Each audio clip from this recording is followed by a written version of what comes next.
नाशिकमध्ये उद्या शिबिर जे सुरू होत आहे सकाळी, त्याची तयारी पूर्ण झालेली आहे. आज संध्याकाळी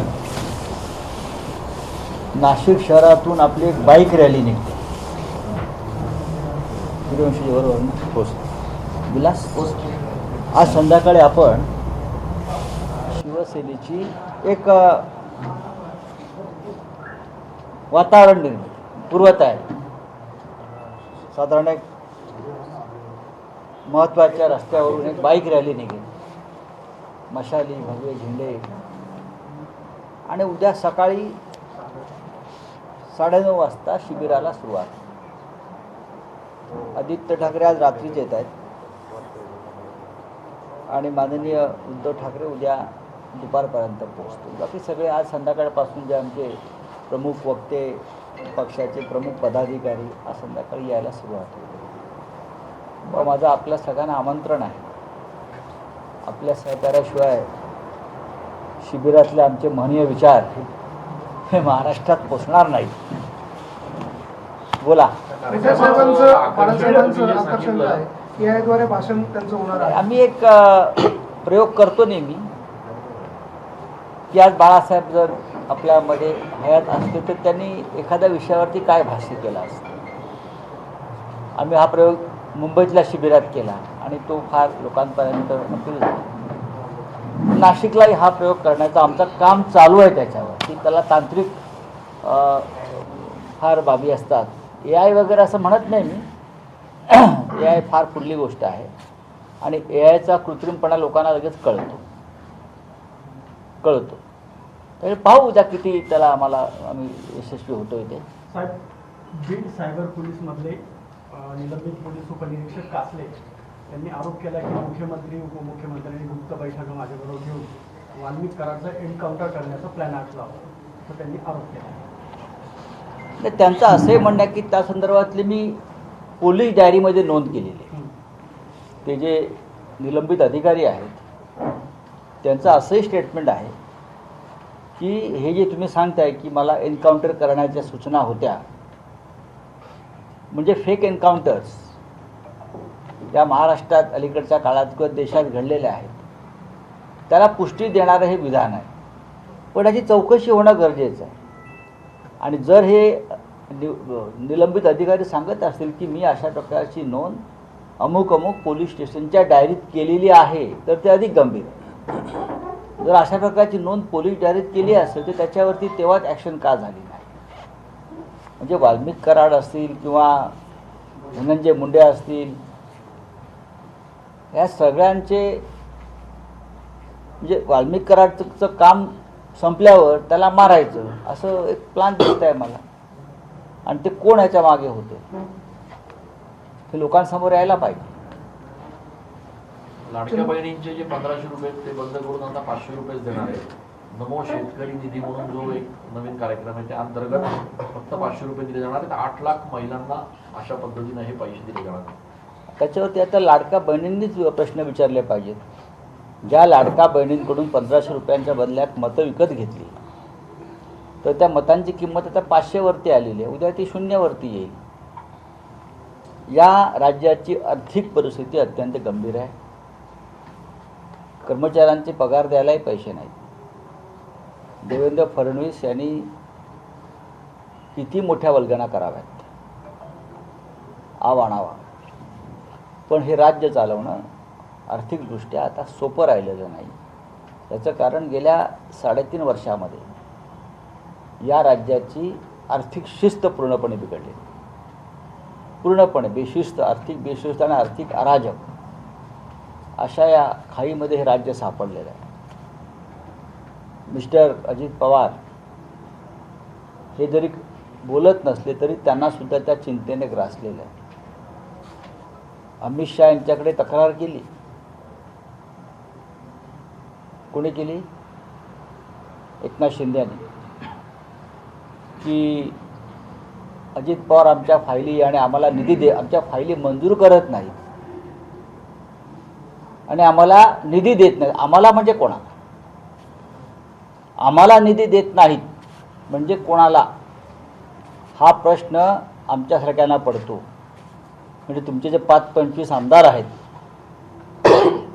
गद्दार, ते फक्त निधी आणि पैशाच्या ताकदीवर तुमच्याबरोबर राहिले. त्यांना या राज्याची तिजोरी लुटण्याचा परवानगी तुम्हाला हवी आहे का? अमित शहाने याच्यावरती एकनाथ शिंदेला काय उत्तर दिलं हे माझ्याकडे आहे. काय म्हणाले ते जर लोकांसमोर आलं तर मला असं वाटतं की या राज्याचं चित्र स्पष्ट होईल. काय म्हणाले की जेव्हा अशा प्रकारे आम्हालाच निधी मिळत नाही, आम्हाला निधी मिळत नाही, हे जेव्हा त्यांनी टुमणं लावलं तेव्हा अमित शहाने जे दिलेलं उत्तर आहे ते फार महत्त्वाचं आहे. घेऊ ना सांगू. मी यापूर्वी सुद्धा त्या दोघांमधला जो संवाद होता तुम्ही पाहिला असेल. पुण्यात पहाटे झालं, तुम्ही दिलेलं आहे आणि तो तसाच्या तसा खरा ठरला, त्याच्याकडून इन्कार केला नाही. तुम्हाला सांगतो कोण? मग अमित शहा सांगतात की एकनाथ शिंदे Source दोघांमधलं बोलणं तुम्हाला नेमकं सांगतो कोण? माझं नाव संजय राऊत आहे आणि हा संजय महाभारतात सुद्धा होता, जो सगळं चित्र डोळ्यात आणि कानात साठवून. तर आम्हाला सुद्धा, आमचे सुद्धा लोक आहेत ना, आणि ते महत्त्वाचेच लोक आहेत, आणि ते उत्तर फार इंटरेस्टिंग आहे. तुम्ही ते ट्विट केलं 1 नंबर 2 नंबर 3 नंबर नेमकं ट्विट केलंय काल 3 नंबर शिंदेना दिलाय. एक कार्टून आहे ना ते. लोक आपापल्या पद्धतीनं आपल्या भूमिका मांडत असतात. एका व्यंगचित्रकाराने जी भूमिका मांडली तीच माझ्या मनामध्ये होती. बोला. तर तुम्ही अमित शहाने दिलेलं उत्तर आहे किंवा अमित शहाने जी त्यांची समजूत काढलेली आहे त्यांच्या पद्धतीनं, तर तुम्ही पत्रकार म्हणून ते माहिती घ्यायचा प्रयत्न करा किंवा एक दिवस तुम्हाला भाजपच्या गोटातूनच समजेल. अंबादास दानवे आणि चंद्रकांत खैरे यांच्यात वाद विकोपाला गेला असं वृत्तपत्रामध्ये मी वाचलं आहे.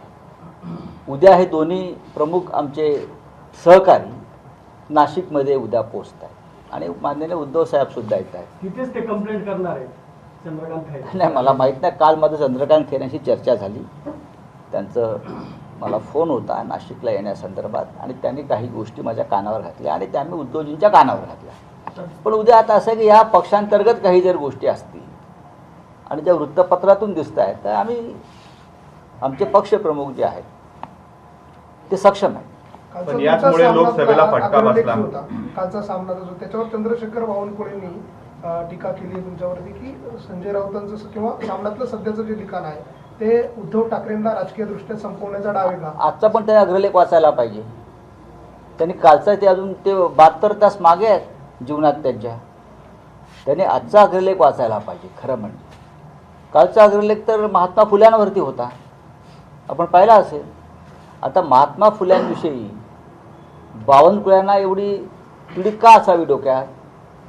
महात्मा फुल्यांचा विचार मी सामनामध्ये मांडलेला आहे आणि महात्मा फुले यांचा जो चित्रपट सेन्सॉरनं अडवून ठेवलेला आहे कारण नसताना, या महाराष्ट्रात फुल्यांचा विचार जर अडवून ठेवला जात असेल तर नक्कीच आम्ही फडणवीसांना प्रश्न विचारणार. ते राज्याचे मुख्यमंत्री आहेत. फुले, आंबेडकर, शाहू यांच्या विचारांवर जर तुम्ही बंदी आणत असाल, मी वारंवार तेच सांगतो, फुले, शाहू, आंबेडकर हा जो महाराष्ट्र पुरोगामी म्हणून म्हणतो तो फुले, शाहू आणि आंबेडकर, डॉक्टर आंबेडकर ह्यांच्यामुळेच आपण महाराष्ट्राला एक प्रोग्रेसिव्ह स्टेट म्हणतो ना. आणि तोच फुले साहेबांचा विचार म्हणजे महात्मा फुल्यांचा विचार काही अतरंग लोक या समाजातले रस्त्यावरती येऊन फुल्यांच्या विचारांवर चिकलफिक करत असतील आत्तासुद्धा, तर तुम्हाला फुल्यांचं नाव घ्यायचा अधिकार नाही कोणाला. आणि या राज्याचे मुख्यमंत्री फडणवीस आहेत. कुठल्या तरी एका ब्राह्मण संघटनेनं विरोध करून काही गोंधळ निर्माण केलेला आहे. फडणवीसांना स्वतः ब्राह्मण असल्याचा गर्व असतो, नेहमी सांगतात, होय मी ब्राह्मण असल्याचा मला गर्व आहे आणि ब्राह्मण समाज त्यांच्या ऐकण्यातला आहे. मी सगळ्या ब्राह्मणांविषयी म्हणत नाही आहे, काही संघटना आहेत. फडणवीसांनी त्यांना तंबी द्यायला पाहिजे. इतर समाजाला देतात ना, तंबी द्यायला पाहिजे. फुल्यांचा विचार कुठे अडवताय? तुमचं जर काय म्हणणं असेल तर मी वेगळा सिनेमा काढा, आम्ही त्याला विरोध करणार नाही. तुम्ही वेगळा सिनेमा काढा, आमचं कोणाविषयी म्हणणं नाही. पण महात्मा फुले, डॉक्टर बाबासाहेब आंबेडकर, शाहू महाराज यांचे विचार या महाराष्ट्राच्या मातीत मनात रुजलेले आहेत. देशामध्ये म्हणून आम्हाला सन्मान आणि मान आहे, प्रतिष्ठा आहे अजूनही. ती मोदींच्या विचारामुळे नाही किंवा संघाच्या विचारामुळे नाही आहे. ती फुले शाहू आंबेडकरांच्या विचारामुळे हा महाराष्ट्र मोठा झालेला आहे. तर हे फडणवीसांनाच आम्ही प्रश्न विचारला. म्हणून हा जो वाद आहे महाराष्ट्रात, तो मी असं मानतो की फुले विरुद्ध फडणवीस आहे. साहेब, सिंधुदुर्गमध्ये एक घटना घडलेली आहे की वैभव नाईकांनी ही वाल्मिकी कराडच्या बीडच्या घटनेपेक्षाही संतोष देशमुखपेक्षाही भयंकर आहे. तुम्ही ते पहा. आम्ही त्याच्यावरती उद्या चर्चा करणार आहोत माननीय उद्धव साहेबांशी आणि कदाचित आम्हाला सगळ्यांना कोकणात त्यासाठी दौरा करावा लागेल.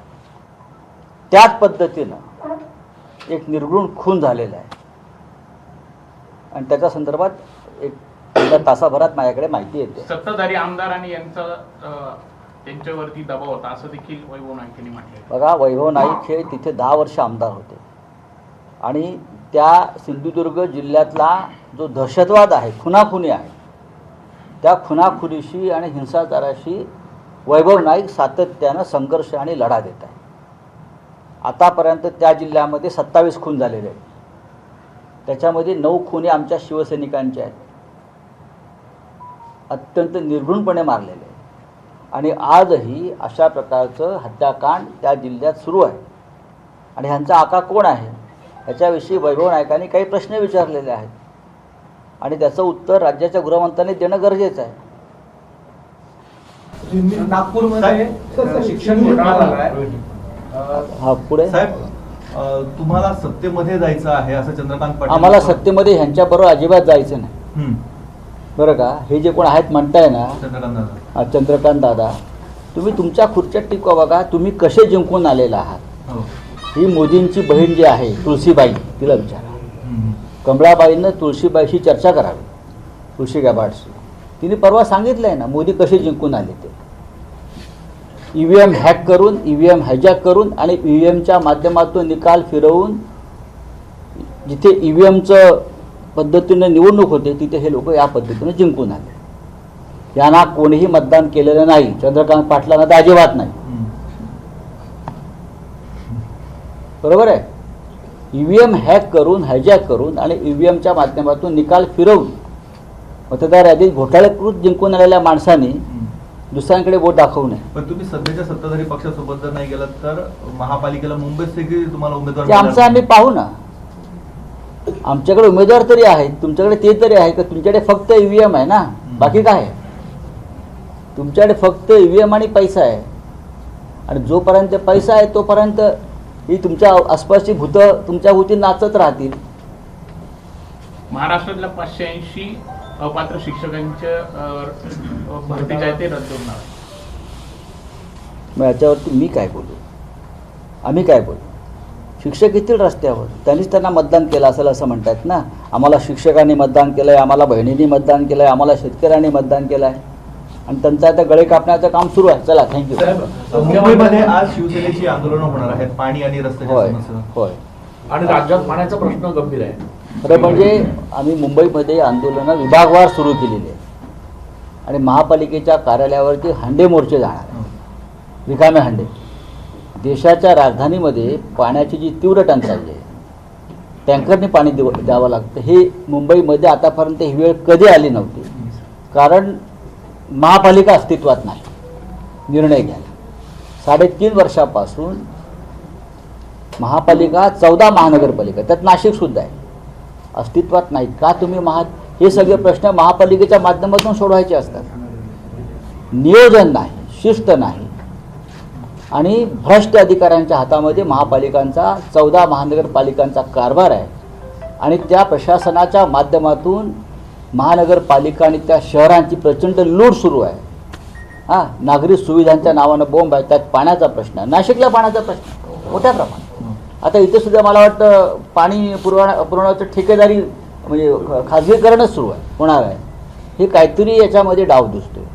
कृत्रिम पाणी टंचाई निर्माण करायची आणि ही अख्ख्या राज्यभरात टँकर असेल, टँकर माफियांना मदत करायची आणि पाणी वाटपसुद्धा हे आपल्या आपल्या लोकांना ठेकेदारी पद्धतीनं द्यायचं, ही अत्यंत गंभीर समस्या आहे. त्याच्यामुळे शिवसेनेनं मुंबईतून हा पाण्याचा आक्रोश मोर्चा सुरू केला. ABP माझा, उघडा डोळे बघा नीट.